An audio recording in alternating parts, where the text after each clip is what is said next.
Hello, everybody. Good morning. People are beginning to join us, which is great. So could our fellow speakers turn on their cameras, please? That would be lovely.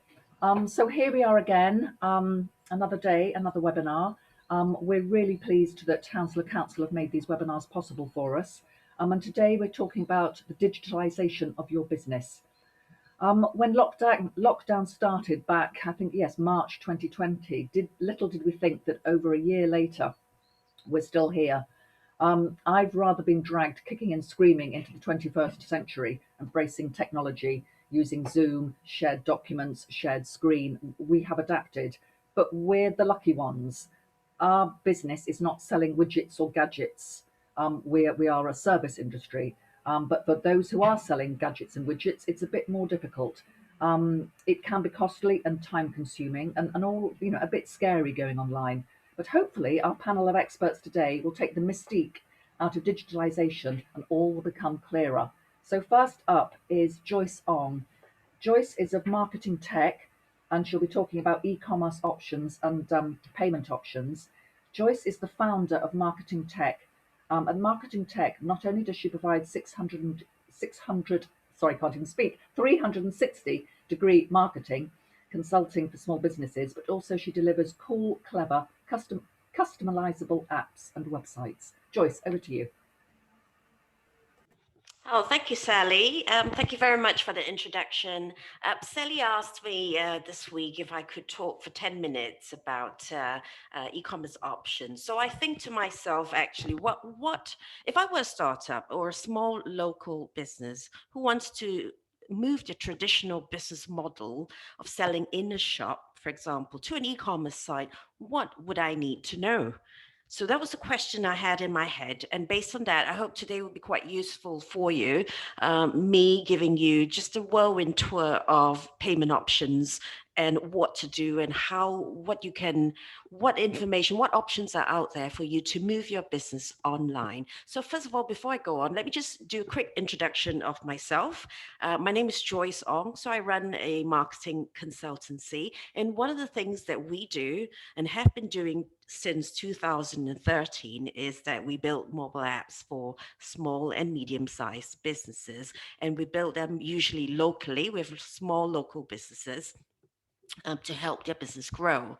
So we have quite a lot of expertise in there in terms of app building. And one of the stuff that we do in app building is building e-commerce and payment options, discussing payment options with the customers.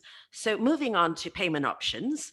So how would you decide where to start? So let me just say, if you're a small local business, as I assume that some of you would be a small local business. If you're starting small and you're selling to a local or a UK-wide audience, then you'll be looking at options such as building a website and plugging in your payment system there. And that would be one of the first steps you consider in order to receive payments from your local customers or your UK-wide customers.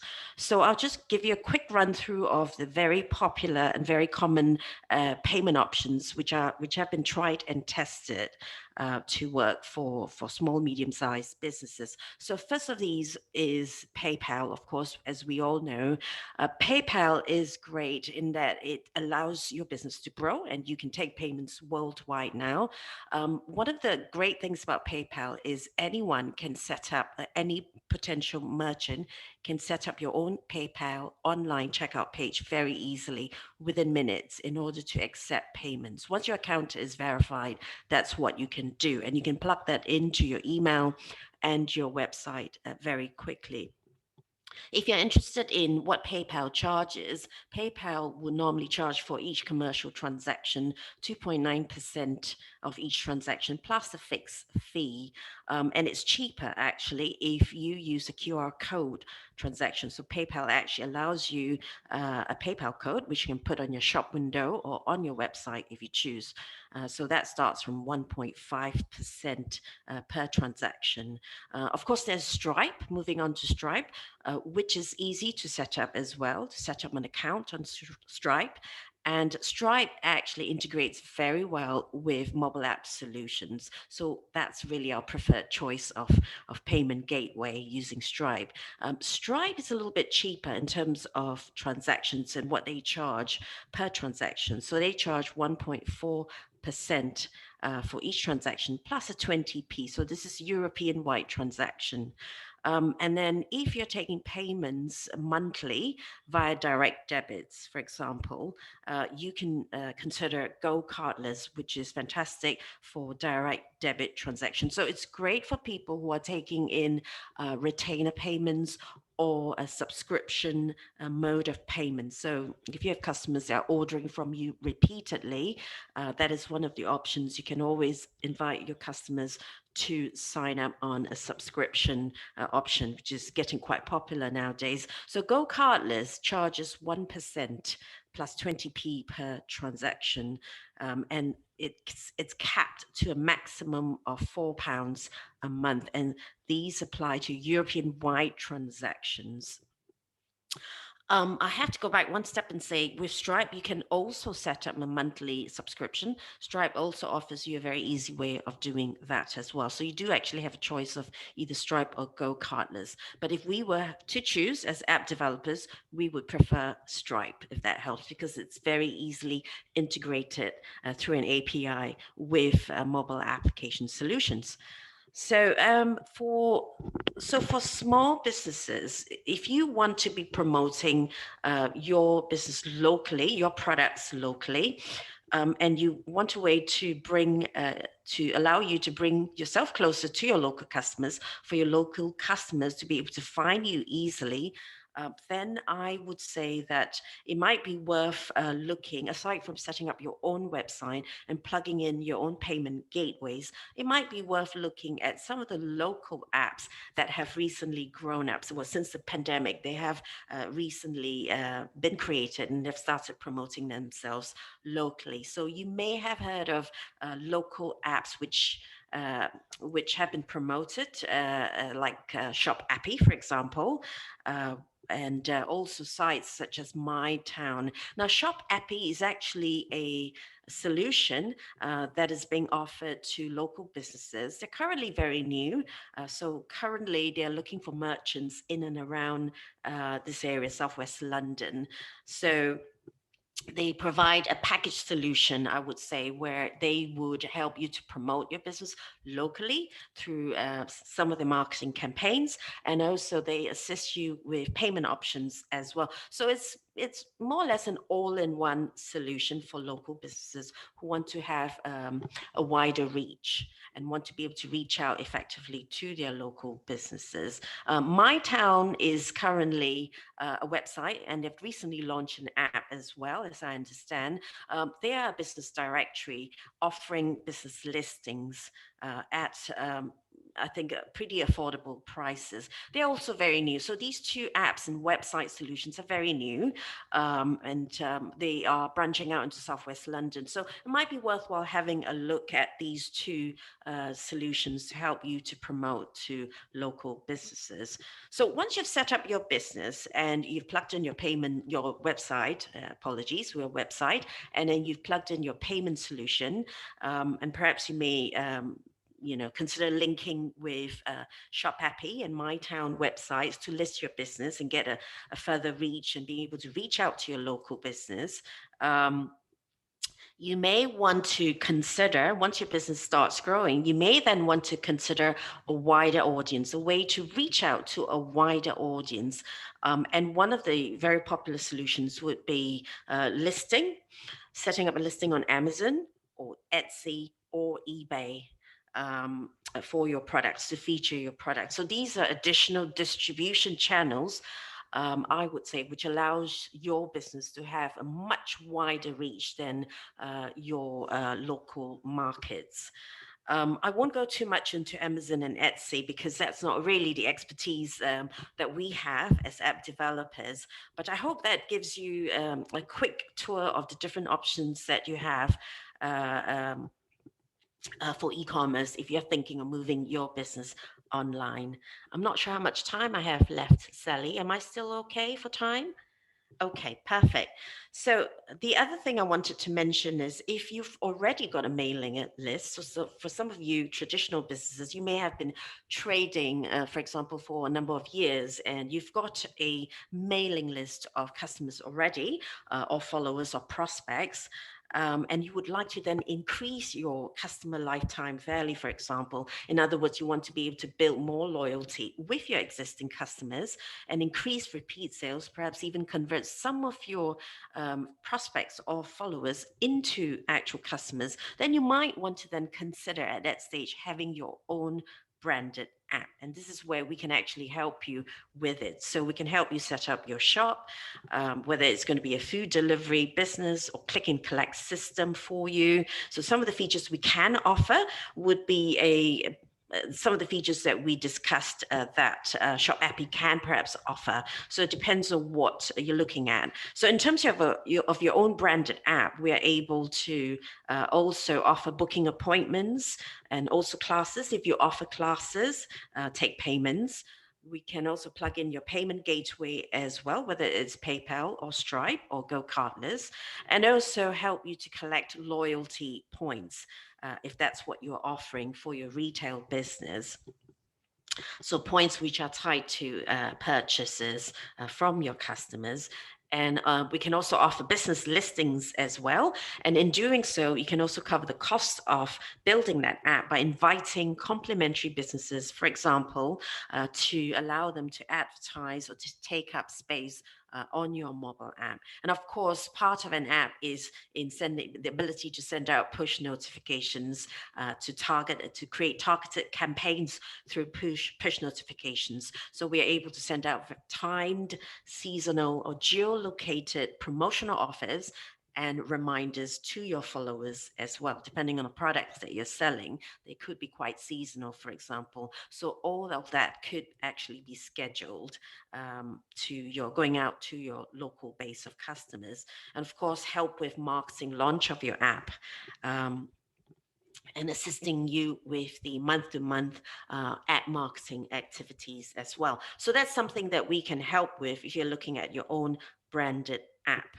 At this point, I'm just going to stop here. I don't know if this is the time for Q&A at this point in time, but if anyone wants to get in touch with me, you're welcome to do so. I'm just going to pop a link in the chat box for you to get in touch. Thank you, Sally. Thank you very much indeed, Joyce. We tend to do questions and answers at the when everybody's done their presentations, which is great. Yes, Hounslow Chamber, we actually use Go Cardless for our direct debit if people want to pay their subscriptions by DD, which is great. Thank you very much indeed, Joyce. I always learn something when I come to these. I should now I should start looking into Stripe. I've just seen that Jane has managed to join us, so welcome, Jane. I'm so pleased that you're with us. Sorry, technology problems as always. No worries. You're here now, which is great. Jane is founded initially London and is going to be talking about website options and the dispatch of online sales. Jane founded initially London, which is the UK's only full-service monogramming company specialising in classic accessories, home linens and gifts for all occasions that feature embroidered and laser-etched monograms. Jane, over to you. Okay, great. Would you, I'd love to share my screen if I could, because I just put a few thoughts together. Yeah, please do that, yeah.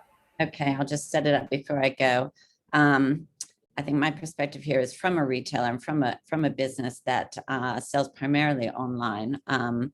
Although there is before lockdown, there obviously was, there was less online than there was physical, and then through lockdown became fully online. So we had to really focus and invest in the online side of the business, and I'm afraid my biases will probably come through in my talk, but bear with me. So let me see if I can share my screen. I've never done this before, so it may or may not work. Allow Zoom. Am I permitted to? It's asking me if I'm permitted because no, it's not letting me do it, Sally. Lisa, are you able to talk Jane through this? I think there's the green button. Yeah. Green button. Yeah, if you I've got it. I think I've got it. Hang on, here we go. Can you see that? Yes, we can. Yeah. Excellent. Okay, so Doing business online, let's just get straight through that. So obviously you need a really good website. And as you can see, let's start with at the bottom of the screen that, I mean, just look at the trends there. I've put the names of the websites in the color to match the trend line on the graph, which I sourced from Google Trends. We use Shopify, so there's my bias. It's the fastest growing. It has lots of amazing useful integrations, including Stripe.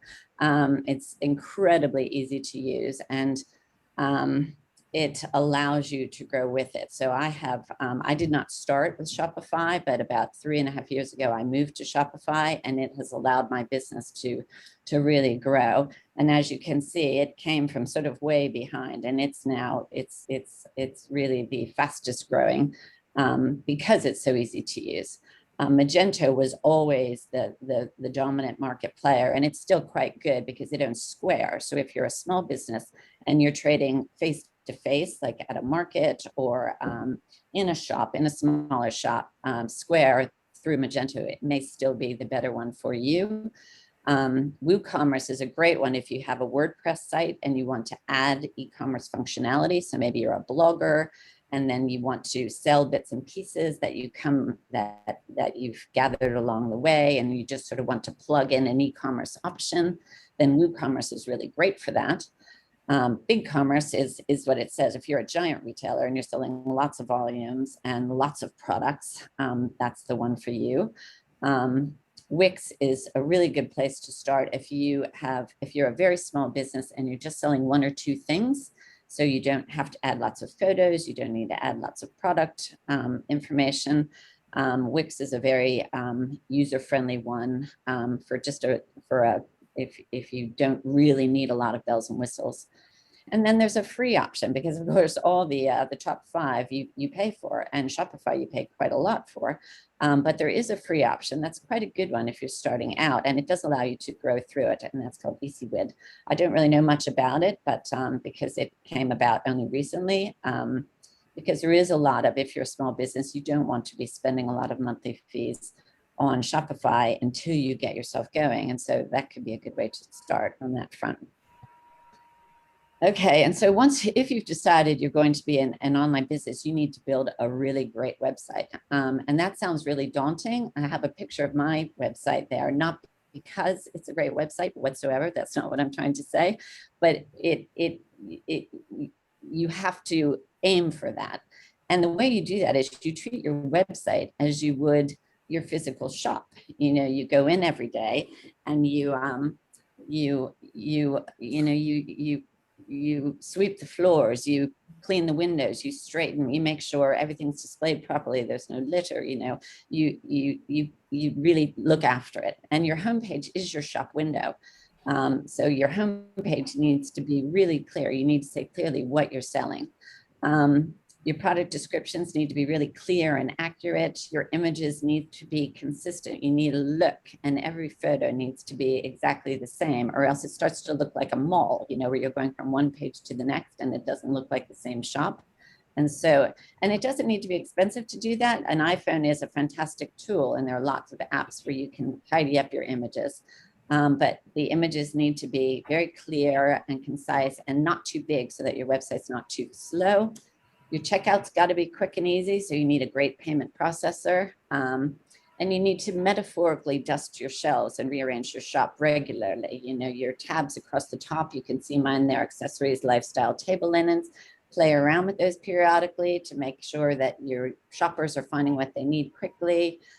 Tidy up your website constantly, make sure there aren't any typos or problems, that the stock levels are right. It is your shop and you need to look after it. And then this great quote from Steve Case, founder of AOL: "It's not how you get started, it's about how you get noticed." And that's the hardest bit. You can build a great website, but you've got to get people to look at it. So you've got to use search engine optimization at every opportunity. You've got to know what people, when they're looking for your product, what are they searching for? What are they typing into Google? What words are they using? And then load those words all over your website, in your product descriptions, in your homepage, in your blog, in your in your About Us, everywhere on your website needs the words that people use to find your product, so that the website is just flooded with those words. Set up a Google My Business account and put photos on it regularly, update them all the time, because that makes the Google algorithm find you. Add a blog to your website to keep your content really fresh, add links to other websites and other businesses to keep you relevant and sort of in the conversation on the internet. Use social media, choose what social media platform your client base talks to, whether it's Instagram. In our case, retail and Instagram go together like peanut butter and jam. American analogy, sorry. But sometimes it's LinkedIn, sometimes it's Pinterest, sometimes it's Facebook. You will know which your client base uses most, and use that aggressively to drive traffic to your website. Advertise intelligently. Don't spend a lot of money on Google, because you can throw a ton of money there, but use your social media channel to drive, boost posts and advertise where your clients are hanging around on social media. That's my personal opinion. Client reviews are so important to get people on your website, using Google, Trustpilot, Yotpo. We use Yotpo to get people to, if people are talking about you and saying you're great, other people will want to come on your website. And then finally, use your network, particularly your local network, your local council, your local FSB chapter, your local coffee shops, anywhere you can put notice boards up, your local magazines, that, your neighborhood is your best friend. If your people in your neighborhood support you, everybody else will too. And then finally, you've got to finish strong. You can have the best product in the world, and you can, make it beautifully and package it beautifully, but if it doesn't get delivered, it doesn't really matter. So you've got to get deliveries right. And your shipping cost is going to vary depending on what you sell. Like if you sell a necklace, it can get fit into a tiny little envelope, and your shipping cost is a first-class stamp. If you sell something bigger, you really have to get your couriers down correctly. And local deliveries is really important. I've got our tuk-tuk there. We delivering locally, rather than have a package be picked up from Royal Mail, sent to a sorting center and 5 miles away, and then delivered back again into your neighborhood, doesn't make sense for anybody, certainly not the environment, certainly not for the roads, and certainly not for your client.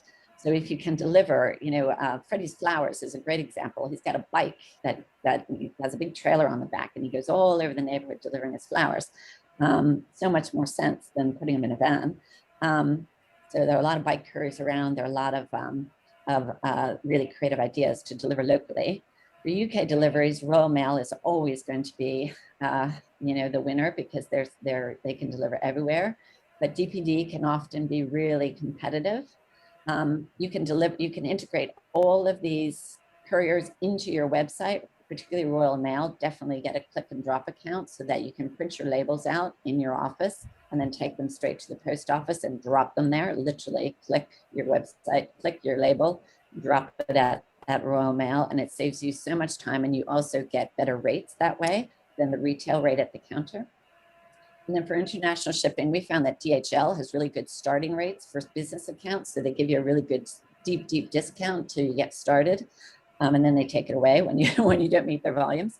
But there are a lot of intermediaries that will share the DHL discount with you.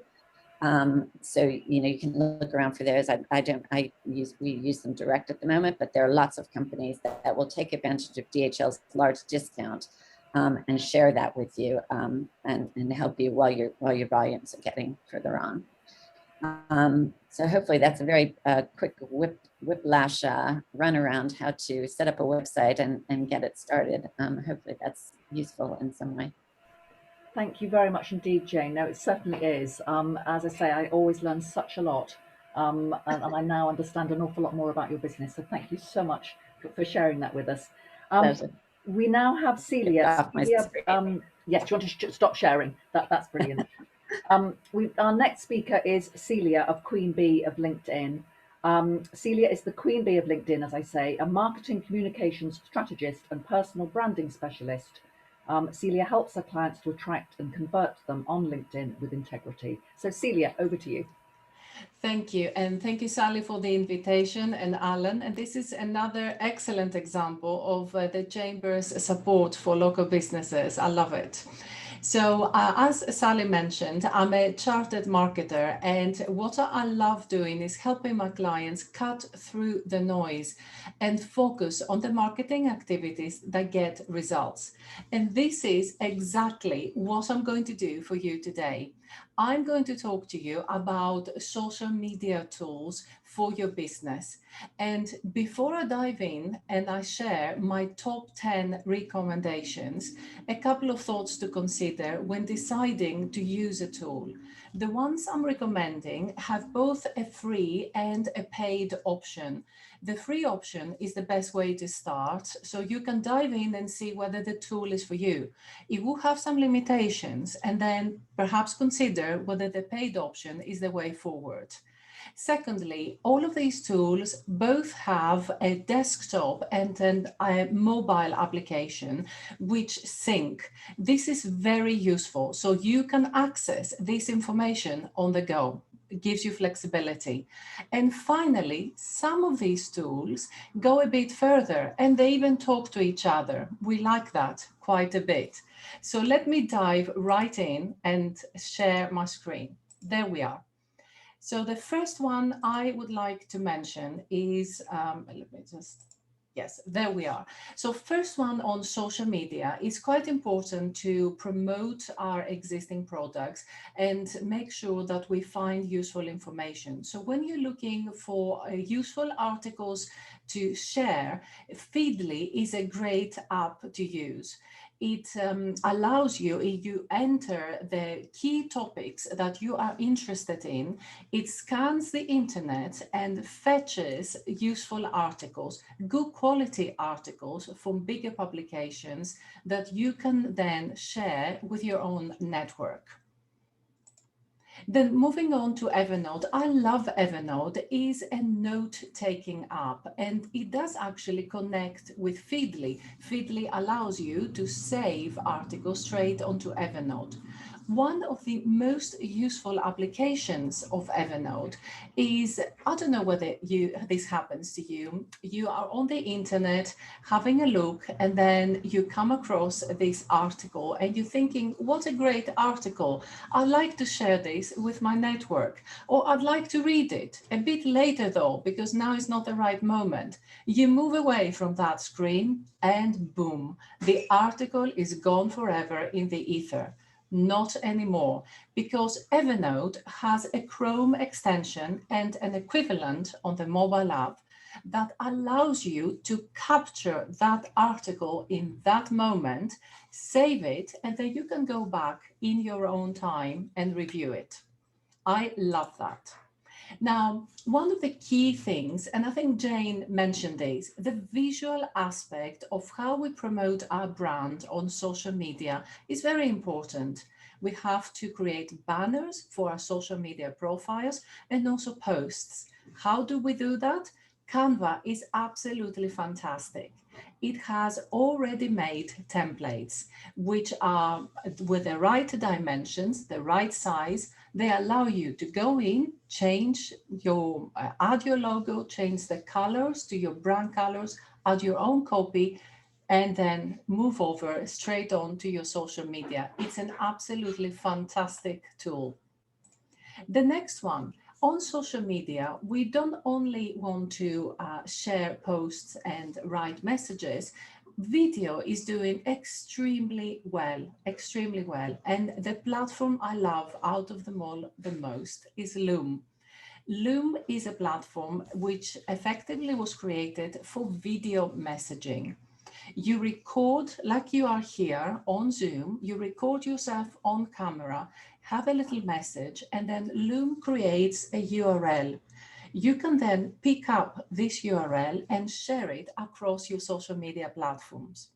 This means you don't have to download the video, upload it again, edit this, edit that. There's none of this. Nice and easy. The Loom is hosted, the video is hosted on Loom, and the URL makes it easy. And a pro tip here for you. If you're looking to level up your direct messaging on social media, then why not use Loom there as well? Instead of typing a message, send a video message. It's quite unusual. Not many people do it, and it will make you more memorable and stand out. Now, another option for video is when you want to create short clips that promote something specifically, and Wave allows you to do that. It has a whole library of ready-made templates, beautifully designed with music. What you can do is select the one you like, type your content and share. It's about 15 seconds and it allows you with a free plan to do about 5 of them per month. So it's an excellent starting point for you to play around and have some fun. Now, when we do all this work to create beautiful content and find useful articles to share, then the last thing we want is to be spending every day ourselves going physically and posting everything on the different platforms. It can be very time consuming. There are a lot of very good platforms out there that we call them social media management software tools. And what they allow you to do is schedule in advance various posts. Now, the free versions all across the platforms have restrictions as far as the number of accounts you can connect with this tool and how many posts can you schedule in advance. Buffer, I find, is one of the big players, is a good, solid platform. The free account allows you to connect 3 social media tools and schedule 10 posts per month. So it's an excellent starting point. Let's move on. Sometimes we have to shorten the URLs because they're long, aren't they? And if Twitter is one of your key platforms, then you know that every character counts. So we want to make them shorter. I really like Bitly. Because of its simplicity, you stick the link over there and it gives you a much shorter one. But I would encourage you, and this is my pro tip, to actually register with them and create a free account. This will allow you to take your short links a step further because then you can track them. And it's quite useful to know how many people clicked on a link you shared. The next one is email marketing. My goodness, I mean, this is an area that is just so much. I don't think anyone has ever fully recorded how many email marketing software tools there are out there. MailChimp is one of the big boys. It's a very good, very solid platform.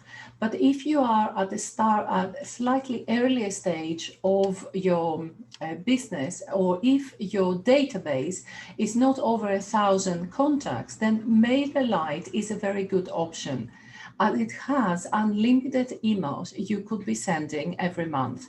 It's also very easy to use, and then you can upgrade and do other sort of funky stuff when the time comes. Now, analytics. Analytics is very important, and I know we have web developers and and Silvia is going to follow me with the SEO. It's quite important that you connect Google Analytics with your website as well as your social media accounts. And this is something that most people don't do. Even further, and obviously the big one is Google Analytics, which offers a lot of information and is free to use. It also has a lot of free tutorials for you to help you get started easily. My other pro tip here is to also dive into the particular social media platforms you're using, because they also offer their own analytics, which can be quite good. Not perhaps as good as Google, but they can bring in a slightly different insight into your marketing activity. Twitter analytics is great, Facebook analytics, Instagram, and there's a little bit on LinkedIn as well. And finally, the big one, After all of this, you want to make sure that you keep everything online safe. So my tip is, please use a password manager. This creates another layer of protection. It hides all of your passwords underneath one master password. This can be very useful, and LastPass is a well-established, solid firm that can help you with that. And one final tip on this one, just to add on to the how to keep your account safe, is please use two-factor authentication across all your social media platforms. I know it's a little bit fiddly, I know it's that extra step, but trust me, there is so much cybercrime. What you don't want is all the efforts and the energy and the time you spend creating wonderful content for your audience to go amiss. Two-factor authentication allows you to do that. So please explore that. That's it from me. If you have any questions, please let me know. These are my contact details. I'll drop them in the box as well. If you loved it, please connect, and I'm happy to answer any questions on any of these tools. Thank you, Sally. Thank you very much indeed, Celia. Thank you. Again, I learned such a lot. We have an American intern who's just started work with us, so I'm going to get her to start looking at Loom, I'm thinking. So Lisa, make a note. All right, that sounds brilliant. Our last speaker is Silvia Del Corso of PinkSEO Marketing. 3 decades of combined experience in all things digital and clients in all sectors. PinkSEO Marketing is here to help you. Celia, over to you. Sorry, Silvia. Yeah, never mind. Well, hi everyone. Thank you for having me here. I am delighted to have the opportunity of going a little bit into search engine optimization with you.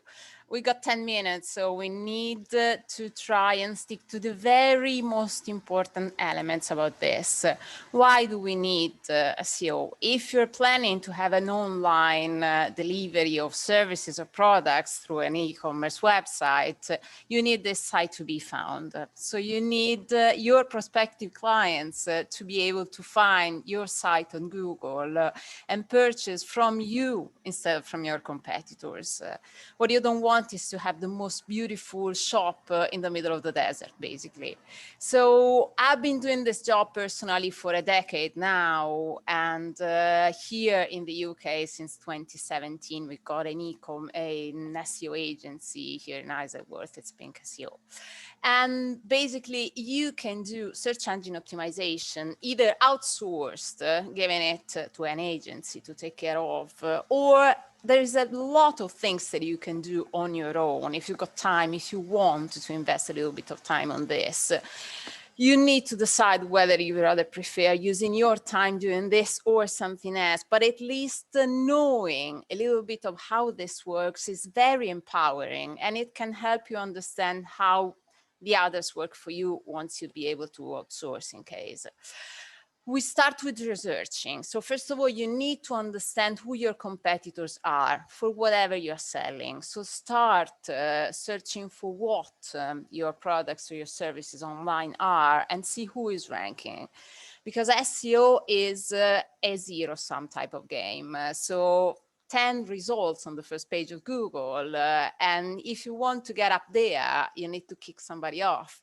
So it's always a matter of standing out and on top of your competitors. So you need to know who you're racing against, how strong they are, what their features are. So first of all, competitors research is something that you can do on your own, and it's quite insightful. Another tool that was mentioned, Google My Business, definitely do use it. It's free.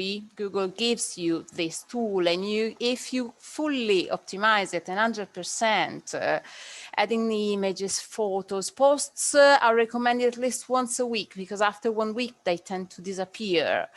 Make sure that it's verified, make sure that you ask for reviews on it, and having reviews, not just on Google My Business, but if we are talking about an e-commerce, having reviews on an e-commerce is one of the most important things that you can have, because it's user-generated content. So it's something that somebody else is writing, you don't have to write it. They would be using different words from the ones that you use, hence keywords and this kind of things. But Also, it's content that you can rank for, and it gives immediately this kind of peer-to-peer confirmation, what the others say. When we shop, we check the others' reviews, so our customers do the same and answer to the reviews. Make sure that they feel the connection with you. Now, you need to also be aware of how your site ranks on Google. So try and see where you're placed, in which position you are, and also how do your listings appear? What words are there? Is it really convincing? Is it something that I would click on?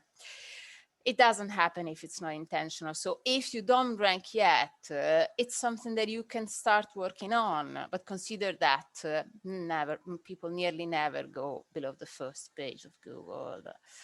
Now, keyword research. You need to know what people search for. You need to be aware of what are the most important things that they search. They may be searching for something related to your products that you weren't expecting. So first of all, understand what your audience cares for, what they value.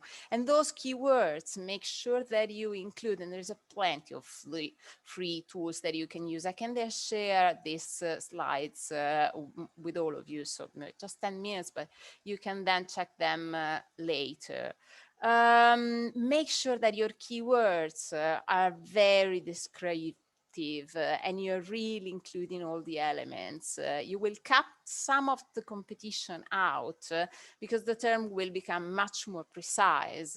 You'll be very much forward into the acquisition funnel. So the customer is more defined and pinpointed and it's easier to rank for them. So that's a no-brainer.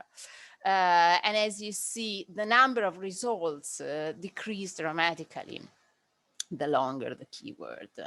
Now, these keywords, once you find out which ones they are, you need to make sure they are present in the right places on your site. So in the images, and make sure you optimize these images. They need to be optimized for keyword, for the size, and for the right type of resolution. Otherwise, they may slow your page speed very much. And this, in May, it was just rolled an algorithm update. It was Core Web Vitals. So it means a slow website would really struggle to rank. Meta descriptions, titles, all these places need to have your keywords on. Also, you don't want to play hide and seek with Google. You really want to be showing what your keywords are in very prominent positions on your listings. Make sure that you keep your content freshly updated. And we are talking about blogging. You can create articles that help you be found for additional keywords and use a lot of internal links throughout your site. So if you're having an article about camping ideas for the winter and you're selling camping equipment, in your article, you will link to your products. And in any case, at the end of every article, include a call to action. Make sure that every piece of content you publish is not too thin, so at least 300 words, including product descriptions, because product descriptions are your shop assistant, are the ones that make the sale, basically. And this is a great book that I really recommend you reading. They ask you answer for your content delivery.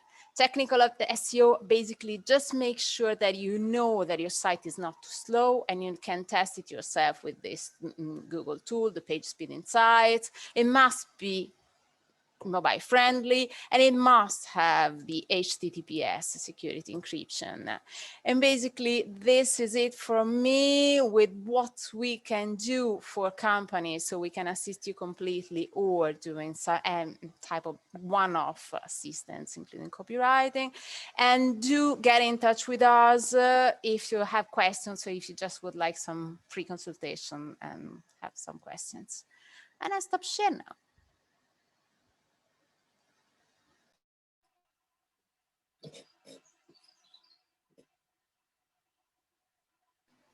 Sally, I think you're muted. Yeah, no, having mouse problems.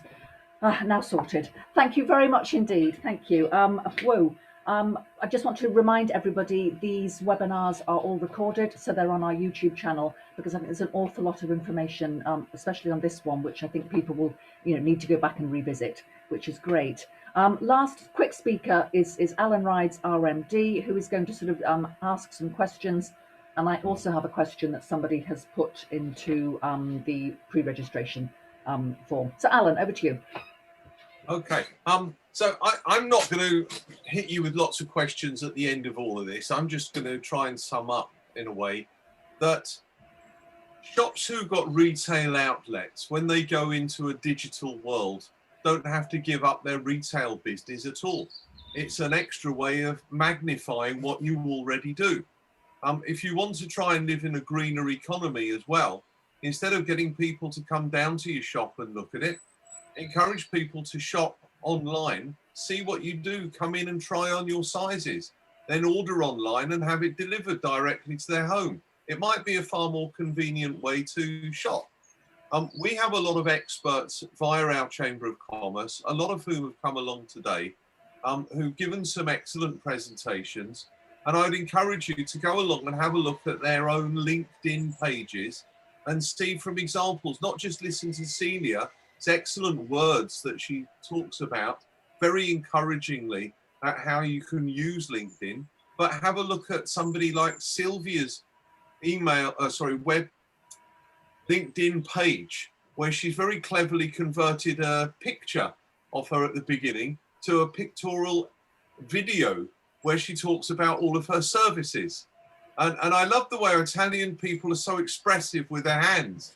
But suddenly in your LinkedIn page, there's no hand movements. It's all very British and you don't say very much. Yes.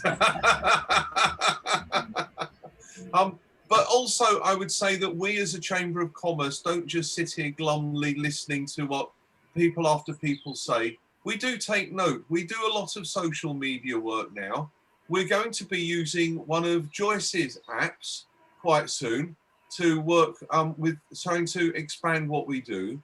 And we're not just a chamber that listens, as I say, we're actually a chamber that does.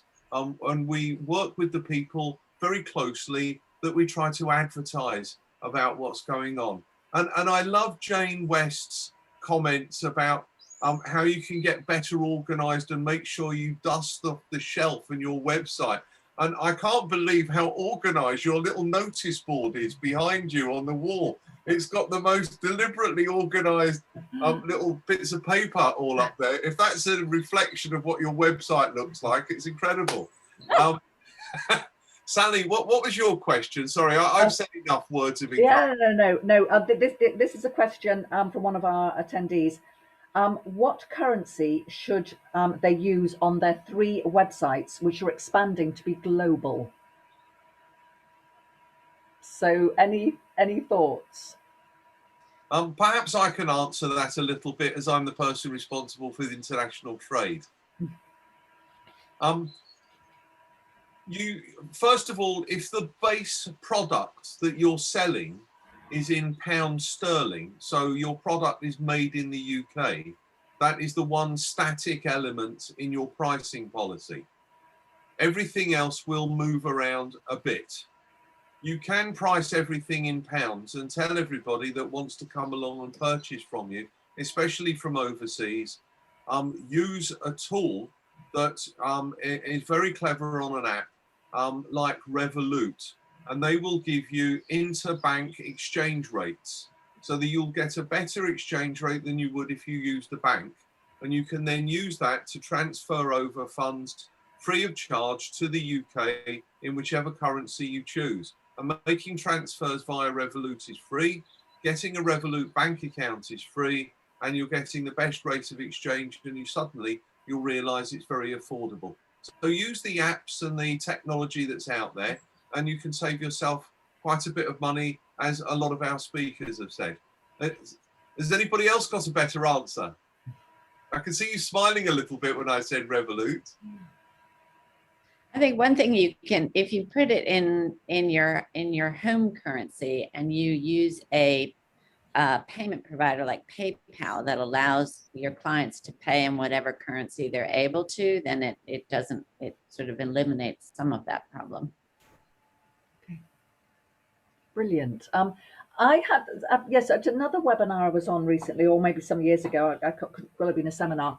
They were talking about mail order, sort of, so buying online. So this wouldn't really affect so much you, Jane, because your items are sort of bespoke and they're not clothing. But I know, for example, in Germany, they do tend to, you know, if they're buying online, they will buy all 3 sizes, sort of a 10, a 12, and a 14.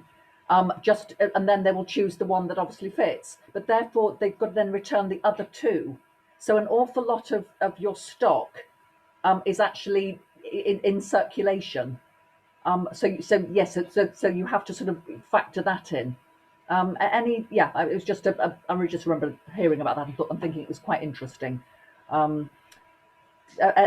The return policy is very, and through COVID, the return policy has really been extended. It used to be 28 days, and now people have voluntarily extended it to much longer. And so that creates some real working capital issues for sure for people who do sell like that. Silvia. Just a little consideration when we were talking about you may run out of stock in some moments. From an SEO perspective, if it happens they run out of stock, consider not to eliminate the page and make sure of all the possibilities of breaking links, but inform that this product is temporarily out of stock and divert to something else, so you keep the users and you may like this and basically it's similar type of products, or inform them of when it will be available again, and you may collect email addresses and you keep in touch with them. So this page keeps on ranking. You don't delete it. It took you a while to rank. Don't delete it unless you really don't want to have that item anymore. But in any case, maybe you could suggest something similar.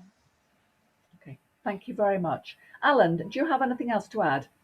Yeah, I've got a question for people now. I've had a chance to think about it. On an international note, if you were to order something from Italy and it comes to the UK, you understand, or you order something in the UK and it gets delivered to you, you understand that you've got a certain amount of time before you can return the product. What happens when you order something from China?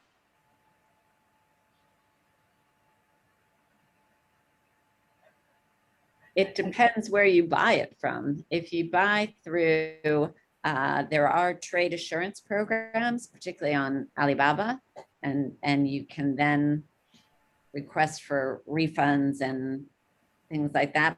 But by and large, you're stuck with it. You have to really sample quite a lot when you're ordering from China. If you're doing it as a wholesaler anyway, and if you're buying retail, there's a lot of risk there. So a good way of advertising, if you're selling in the UK or inside Europe, Chinese product that you bought in bulk, you brought to Europe and you're then selling it from stock inside the EU, is that you've got a proper returns policy. And if you're buying things directly from China, it might be slightly cheaper because there's going to be a big cost of sending the product from China directly to Europe compared to a big reseller who's bought in bulk and is selling it from stock here. So there may well be big advantages from buying especially Chinese product from inside the EU, and that's a big thing you should try and advertise on your websites, on your social media, on your advertising, presumably.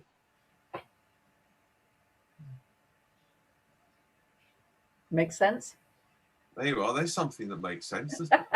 Finally, I've said something that makes sense. Is that what you're saying, Sally? No, I'm not. No, my lips are sealed. I think we're going to end it here. Thank you so much, everybody, for your time this morning. We really do appreciate it. As I say, I think we'll get a lot of hits on our YouTube channel for this one because I think it's of the moment and people are very interested. So thank you very much. Keep safe. We have webinars next week on the 9th of June. That's about the hybrid working model. On the 10th of June, that's options facing liquidation or insolvency. And then the following week, 16th of June, we have an international import-export webinar led by Alan. So I think that's about it. Keep safe, and if you're not been vaccinated, please do strongly consider it. That's all I'm going to say. And also have a look in the chat box for details of links to all of the coming up sites, webinars that Sally's just mentioned. And we've got a live event coming up on June the 24th, Regeneration and Recovery. Please register to come along. We'd love to physically see you. Yes. Thank you very much for today. Yeah. Go carefully, everybody. Cheers. Bye-bye. Thank you. Thank Bye-bye. you. Thank you. Goodbye. Goodbye.